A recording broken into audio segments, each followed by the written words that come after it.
Is this the start of the new bear market? Is this going to be the next crash? I don't know, maybe. But if you're sitting there and you're thinking, oh, should I be selling out of my stocks because the treasury yields are rising? Then you probably haven't done enough research into the companies that you own, and you don't have enough understanding of the markets that you're in. If you're even thinking about selling out, then you're just making the first mistake in investing. Because the problem with investors and the reason that they lose money is all up here. It's usually because they don't fully understand what risks they're taking, and they don't have a system in place to help them on the bad days. So today, I'm going to show you the new system that I've developed to help me through some of the bad times. I'm amazed how many people own stocks.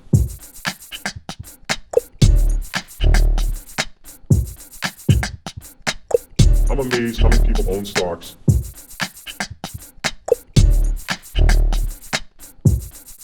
Welcome back everyone, my name's Paul. Now, I'm very new to investing, but I do know that the most important organ in the body when it comes to investing is not the brain. You don't need to be super smart to invest.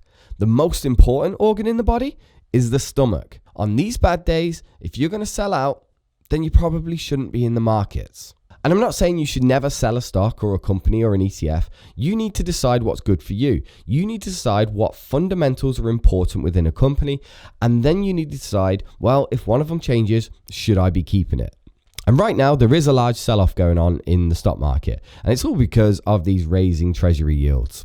When something like this happens, bond rates rise, index fund investors get pretty nervous, and that's where you're starting to see the sell-off, I think. You're starting to see a lot of the riskier investments and a lot of the index funds starting to come out of the market and try to be a bit safer. Statistically, long-term, this isn't a brilliant strategy, but you've got to do what's right for you. I get that. However, if you're investing in a lot of individual companies like I do, there are a few things that you can do to keep yourself in the game, like fully understanding the companies that you're investing into and understanding that you bought them at a good price and they're probably still at quite a good price. And if you analyze the fundamentals and the valuations of the company, things get a little bit easier. Trust me, I'm seeing this market go down and it's not gone down by much, honestly. My portfolio hasn't really gone down either. I've got quite a good balance, which tends to keep my portfolio pretty stable in these bad times. But what's most important is I'm comfortable. I'm not sitting there panicking going, oh my God. In fact, I'm still buying. I've got companies in here that I know are still undervalued. And I've started to buy more into these companies. And a big part of it is because of my simple stock valuation. And when I'm thinking about valuation, I'm thinking about this guy. This guy is called Aswath Damodaran. Aswath believes that valuation should be simple. I mean, he says it should be simple, but on his YouTube channel, he's basically made it really, really complicated. It's so hard. Seriously, if you go to his YouTube channel, he's a professor at NYU Stern. You basically, if you go through his channel and watch every video, you pretty much get a free degree from NYU Stern here. A-class. It's incredible. But I'm working my way through this. I'm going to try and watch every video. It's probably going to take me years. But overall, he says that evaluation of a company's fundamentals shouldn't be that hard, and it should be quite obvious very quickly to understand whether a company is in a good or bad financial situation. And he says that the most important reason to evaluate your own companies is so that you don't start following other people and letting other people make decisions for you. Because when it comes to the time when things go bad, it's only you that's going to make the decision to sell at a profit or a loss. He says that fundamental valuation of a stock prevents you from becoming a lemming. I do valuation to fight the lemming in me. Now you probably heard about lemmings, right? They became famous or infamous about 50 years ago when National Geographic filmed the most amazing sight. Thousands of big ugly rat-like creatures, that's what lemmings look like, gathered together on a cliff, ran right off the cliff into an ocean. And ever since, one of the big questions has been, why did they do it? Why did they go off that cliff? Why did they commit collective suicide? So what he's saying is you don't want to be influenced by other people telling you what the valuation of a company is. You want to start to make the decisions yourself. I realize that people do a lot of due diligence. I hate that word because it's become so at the minute. Because people just seem to go and do their due diligence on YouTube by listening to other people. And it's okay to get opinions. But when it comes down to it, you need to understand the companies yourself. And this week, we've had another huge lemming massacre in the shape of Workhorse because it didn't receive its USPS contract. I know it's still possible that they might get a bit of the USPS contract, but by buying this company at $30, you are basing this all on a really crazy bet with no actual real evidence. Your right brain, left brain, whatever part of you is rational, saying, stop, don't do it. But then you hear this voice in the back of your head. You know what it's saying? They must know something that you don't. Remember those 7 words. They're the 7 most deadly words in investing. You know when you'll hear them? You value a company. So you come up with a value of $50 per share. Let's give the company a name. Let's suppose it's Amazon. Stock's trading at $278. One of the great stocks of the last decade. You come up with 50. Your rational side saying, don't buy that stock. It's expensive. But then you hear this voice in the back of your head saying, they must know something that you don't. And when you hear that voice, magical things start happening to your valuation. Your cash flows increase, your growth rates go up, your discount rates go down, 50 becomes 100, 100 becomes 150, and before you know it, guess what? You're at 275, 300, justifying your need to buy. And Workhorse is so important right now because it's a real life example, and it's not the first example, and I'm telling you, it definitely won't be the last example. This is the middle of a long line of this happening. This is a real life example of exactly what Aswath is saying. But we all have this lemming inside of us. We can all be shifted towards bias. We can all follow some pretty hypey stocks sometimes. We're all prone to doing this. So what we have to do is we have to take control. We have to come up with some really tangible ways of keeping our heads straight. And I've explained this before, but valuation is made up of 2 parts, quantitative analysis and qualitative analysis. Quantitative analysis is the numbers, the valuation. This part is not as important, I don't believe, and it should be done very quickly. This part we're going to go over today. And the next part is qualitative analysis, the story of a company, a stock, or even a market. By understanding the qualitative analysis, you might be able to see how well this company is going to do in the future. But by understanding the quantitative side of the business, by understanding the fundamentals and the financials of the business, to know that, say, a company has a much less chance of going bankrupt or something, this might just help you get through the bad times. And looking at the numbers shouldn't really be that hard, and you shouldn't really need some high-level maths to do it. And when I'm personally looking for the value of a company, I'm tending to do it in the same way as most other value investors and looking for the intrinsic value. The intrinsic value of a stock is really basic. You're pretty much just trying to figure out how much cash this company is going to make in the future. The way I normally do it is the same way pretty much everyone does it, with discounted cash flow. It's a very simple model. You simply take the amount of cash that a company is generating, figure out how much it's going up every year, and then double it over. If you think the company is still going to continue to grow at that rate, then you just follow up. And from there, you're figuring out how much cash a company is producing and how much cash it's going to give to you. That is an extremely oversimplified version of the discounted cash flow model. It is a bit more complicated than that, but this video is long enough, so I'm going to have to skip over it. Because while the discounted cash flow model is extremely good and it's very good for finding that margin of safety, I do find that it is quite long-winded. And now I've moved on to using fast graphs. Not sponsored by this. I pay for a full subscription of this. I have it because I think this makes the whole process of valuation much, much easier. And since I've been using this, I've developed a full, very quick criteria that I use now to value the fundamentals of a company. This part of the evaluation of a company is designed to be very quick, it's designed to be very easy, but it is designed to be very accurate as well. After I complete all this, then it's time to do reading. Then it's time to figure out what the risks of the company are in the future. And I've done all of this with a company called Broadcom. It's taken me such a long time to do this. I've missed out on so much in market capitalization on this company because over the past year or so, I've been trying to figure out exactly what this company does and if it has any significant and noteworthy risks.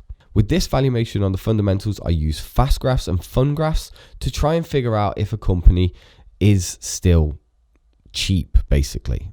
And I've now developed a criteria to help me decide if I think a company is above or below value.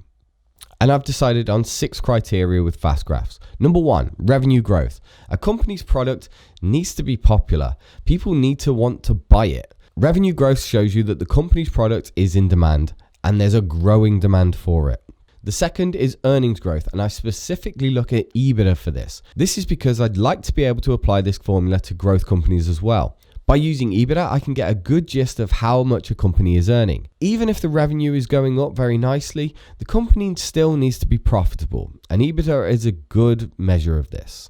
Number 3, justifiable debt. And I quantify this with justifiable because debt is very important. It'd be very nice if the company you were looking at had no debt or was paying down its debt, but also debt is something that companies use to grow. Companies often make large acquisitions, and as long as that debt isn't unsustainable or that debt isn't being used to pay a dividend, something like that, then yeah, it could be justifiable. What we don't want is, just like I've said, a company that is taking on debt just to pay its dividend. These are value traps, and we want to avoid them, and that's why we look at debt.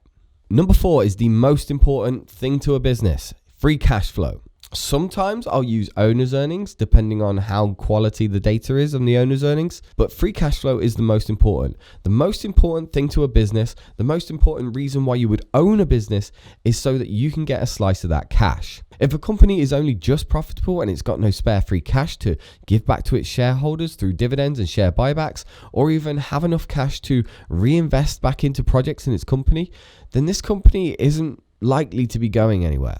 There are definitely a lot of companies out there that don't have high free cash flow, and that's perfectly fine. They are reinvesting back into their company. But particularly when we're looking at mature dividend companies, this free cash flow is very important. Number 5, I'm going to look at the analyst forecasts, and I'm going to figure out what they think. Analyst reports generally are right on the money. Sometimes they can be off, and that can open you up to really good opportunities in the market. But when we're looking at the value of a company, we want to see if analysts are rating it higher than the price actually is right now. And then finally, I'll actually look at value. I'll look at the margin of safety of a company. This is probably going to be the most important thing, and it's likely to be the thing that helps me sleep at night the most. The more and more I'm buying a company at below the price I think it's supposed to be, the better I'm going to feel about it. The less likely I'm going to sell when the stock market eventually crashes. And I'm going to quickly show you how I go through this process with a company that I've recently bought called Broadcom. Now, Broadcom is a semiconductor company. It makes microchips in all sorts of things, anything you can think of. And Broadcom has had an awesome year. Seriously, I've been looking at this company since like 280, 290. And every time I looked at it, I thought, oh, I wish I could figure out what this company was doing. And it just carried on going up and up and up. But right now, I've decided that I'm going to buy in. So even though this looks now that I've brought in quite high, I'm going to show you that I don't think I've brought in at very high at all. And I'm going to do it by going through the criteria I've just set out. Start with top line revenue growth. And ideally, I want to be looking at the top line revenue growth for the past 10 years. And Broadcom looks pretty good. It was quite slow going through 2010, 2011. But in the past few years, in the past 7 or 8 years, we've started to see a 20 to 30% revenue growth. This is very high growth, and it shows that Broadcom is doing something right. Next, I want to know if it's profitable as well. And a good measure for this, for me, is EBITDA.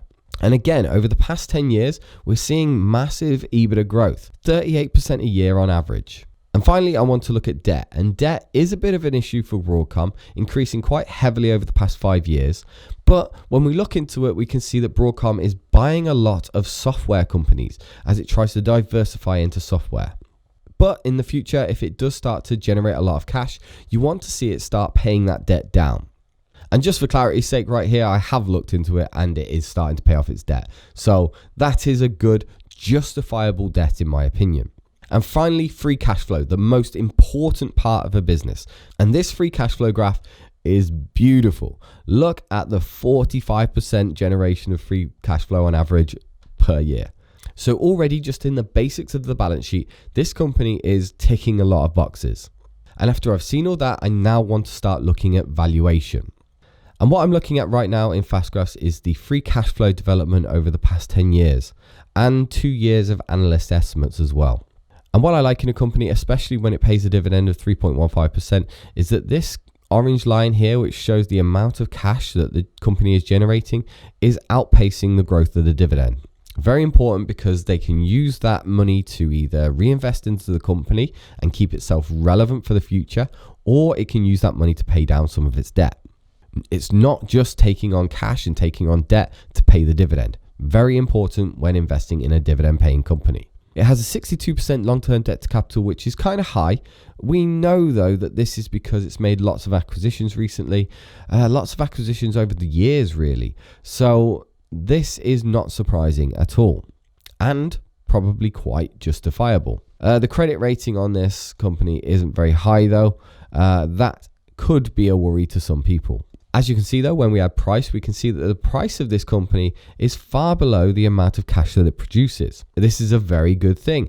This doesn't happen very often with these types of companies. However, it's worth noting that this company has never traded up to its normal cash flow, so don't expect this company to start rocketing up anytime soon. However, on Fast Graphs, you can look at this company from all sorts of different angles, from owner's earnings, and you can look at it from its adjusted earnings, and it still looks pretty good.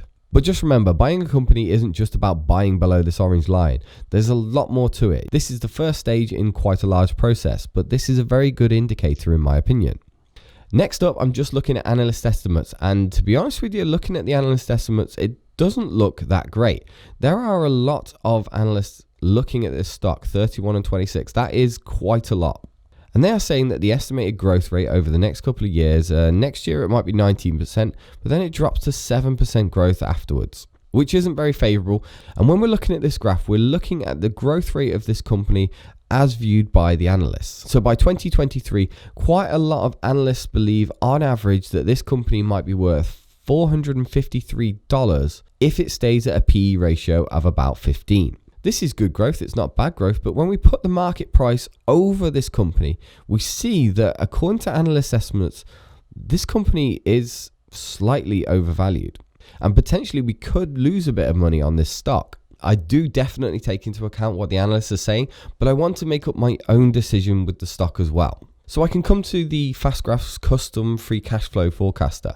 And we know from Broadcom's free cash flow growth, it's been growing at somewhere between 30 and 40%.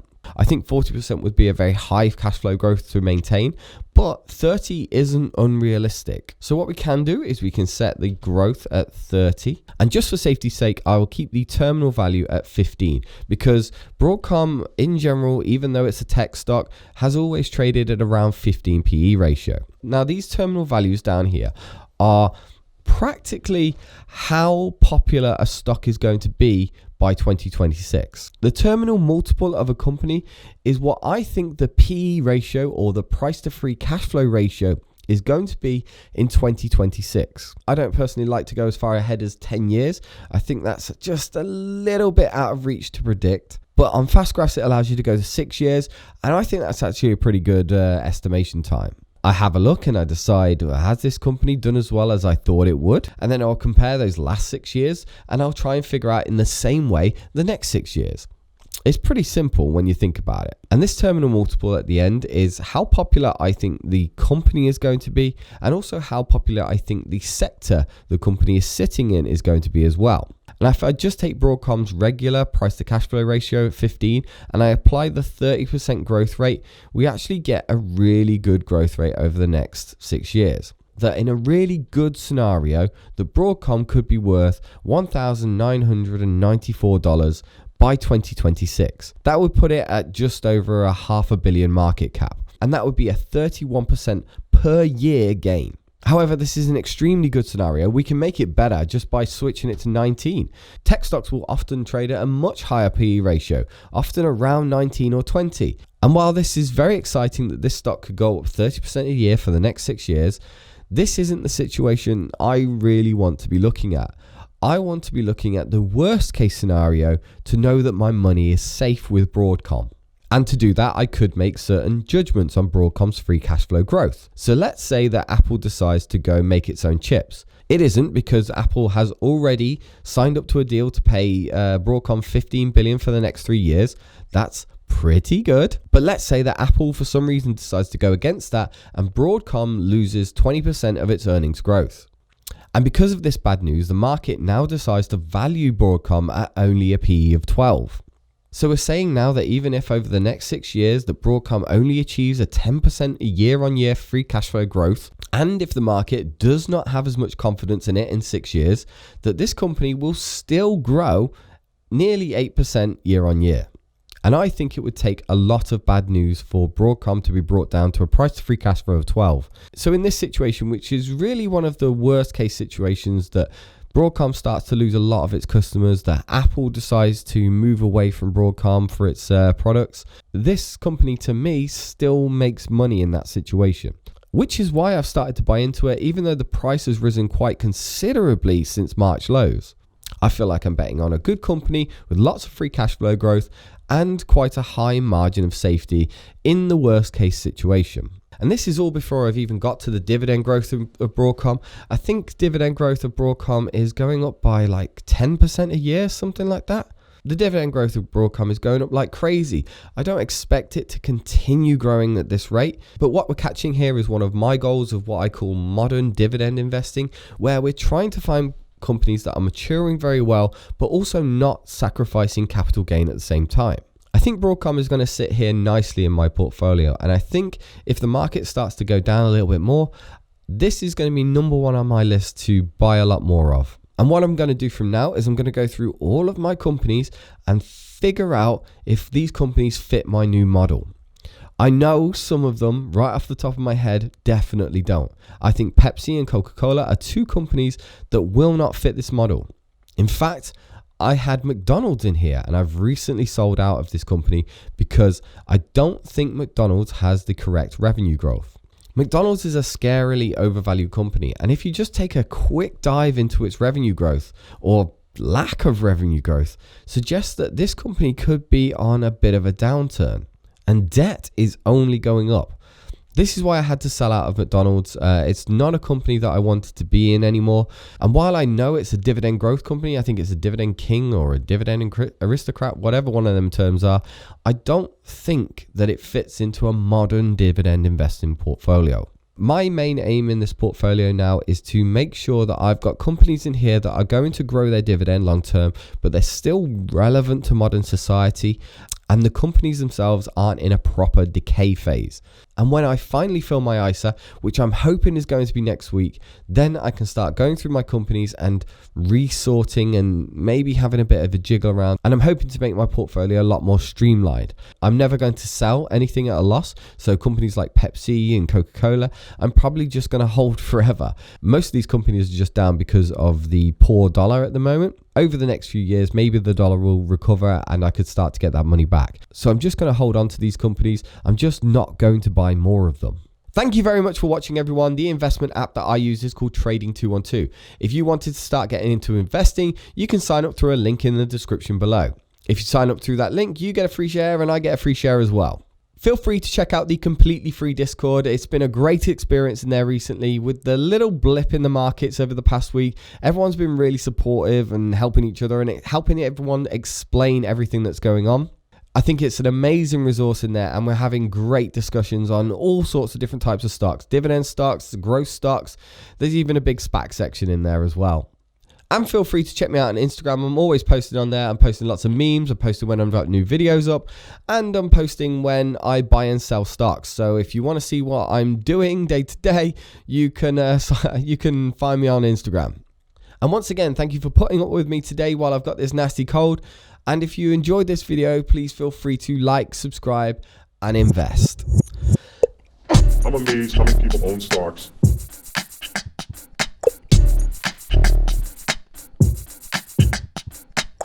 I'm amazed how many people own stocks.